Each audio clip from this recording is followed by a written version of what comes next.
बुढ़ापे का जीवन। विदेश में जाकर पढ़ाई करने वाले बच्चों की एक कहानी। दोस्तों, एक शहर में एक पति पत्नी रहते थे। पति का नाम हरिमोहन और पत्नी का नाम मीना देवी था।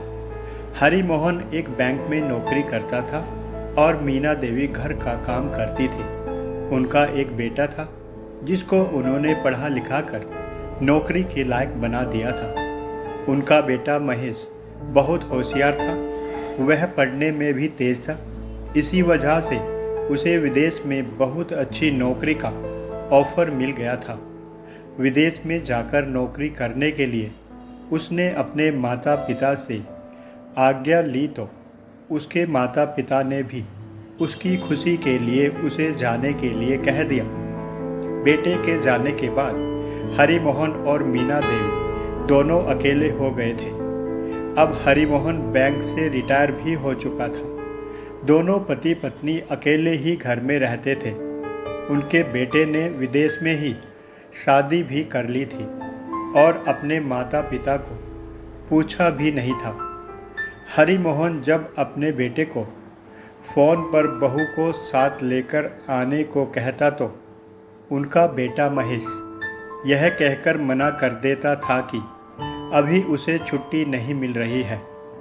दिन और महीने बीतते गए। धीरे धीरे हरिमोहन और मीना बूढ़े होते गए। एक बार मीना बहुत बीमार पड़ गई।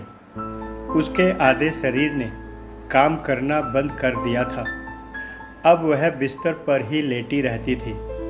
हरिमोहन अपनी पत्नी का सारा काम खुद ही करता था।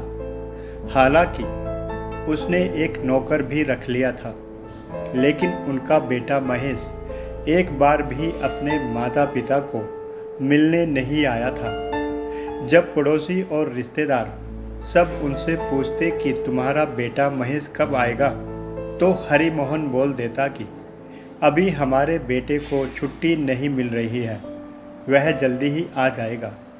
अब हरिमोहन जब भी महेश को फ़ोन करता तो वह यही कहकर फ़ोन रख देता कि वह मीटिंग में बिजी है या ऑफिस से घर जाकर बात करेगा।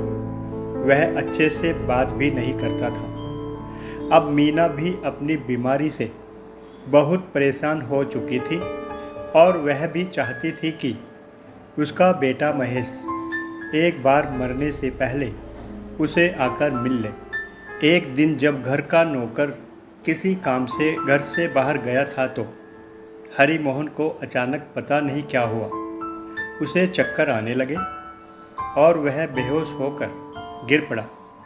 उसकी पत्नी मीना बिस्तर पर पड़ी पड़ी यह देख रही थी।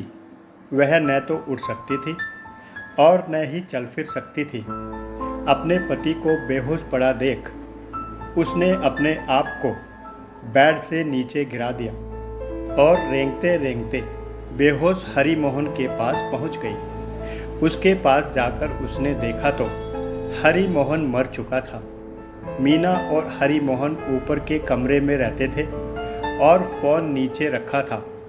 मीना फ़ोन लेने धीरे धीरे सीढ़ियों के पास पहुंची और नीचे उतरने का प्रयास करते हुए एकदम से नीचे गिर पड़ी। नीचे गिरने के कारण उसके पैरों में चोट लग गई थी और हाथों से भी खून बह रहा था, लेकिन फिर भी उसने हिम्मत नहीं हारी। उसने फ़ोन अपने हाथ में लिया और अपने बेटे महेश को फ़ोन लगाया। फ़ोन लगते ही उधर से आवाज़ आई, अभी मैं बिजी हूँ, आपसे बाद में बात करूँगा। यह सुनकर मीना की आंखें फटी की फटी रह गई और वह भी उसी समय मर गई, क्योंकि हरिमोहन ने मीना को महेश की सच्चाई नहीं बताई थी। अगले दिन सुबह जब नौकर घर आया तो उसने देखा कि दरवाज़ा अंदर से बंद था। नौकर के पास घर की एक दूसरी चाबी भी थी। उसने दरवाज़ा खोला और देखा कि हरिमोहन और मीना देवी दोनों मर चुके थे। उसने पड़ोसियों को बुलाया। फिर पड़ोसियों ने उनके बेटे महेश को फ़ोन किया तो वह 2 दिन के बाद घर आया, लेकिन अपने माता पिता को जीते जी वह देख नहीं पाया था। उसके माता पिता इसी आस में मर गए थे कि एक दिन उनका बेटा आएगा और उन्हें भी अपने साथ लेकर जाएगा। अब वह अपना सिर पकड़कर फूट फूट कर रोने लगा। उसे बहुत पछतावा हो रहा था कि काश एक दिन आकर अपने जीवित माता पिता से मिल लेता। लेकिन यह कहावत यहाँ सिद्ध होती है, अब पछताए होत क्या, जब चिड़िया चुग गई खेत।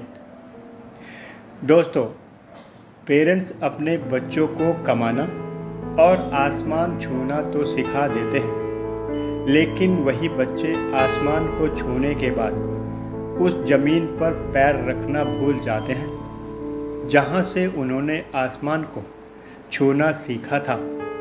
जब माँ बाप अपने बच्चों को नहीं छोड़ते तो बच्चे अपने माँ बाप को क्यों छोड़ देते हैं? दोस्तों, यह सवाल हम सबको अपने आप से ज़रूर करना चाहिए। दोस्तों, अगर वीडियोज़ अच्छी लगी है तो कमेंट्स करके बताएं। वीडियोज़ को लाइक करें, चैनल को सब्सक्राइब करें और बेल आइकन को दबाना ना भूलें। Thank you so much.